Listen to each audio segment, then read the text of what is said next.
تطع الکافرین وجاہدہم بہ جہادا کبیرا، دعوت کے جہاد کو اللہ رب العزت نے جہاد کبیر کہا، یہ جہاد کبیر ہے، تو دعوت کے اوپر خرچ کرنا چاہیے، لیکن دعوت شغل والی نہیں، دعوت چسکے والی نہیں، کان رسی والی دعوت نہیں، دعوت وہ ہے جس کے اندر انسان کا دل پگھلے، انسان کی آنکھیں چلکے، انسان کی زندگی میں تبدیلی آئے، اسے پتہ چلے کہ میں کدھر جا رہا ہوں، میں موت کی طرف بڑھ رہا ہوں، میں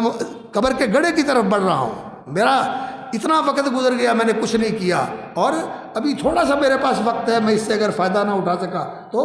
زندگی تو ختم ہو رہی ہے، ہر لمحہ زندگی گھٹ رہی ہے، انسان موت کے قریب ہو رہا ہے، اور انسان کو پرواہ ہی کوئی نہیں ہے، وہ کبھی کسی چیز کو لگا کے سن رہا ہے، اور کبھی کسی چیز کو کھول کے دیکھ رہا ہے، اور کبھی کسی چیز کو کھول کے دیکھ رہا ہے، اور یہ زندگی گزرتی جا رہی ہے، اور انسان موت کے قریب ہو رہا ہے، جب آنکھیں بند ہوگی تو پتہ چلے گا میرے پلے تو کیا ہی کچھ نہیں۔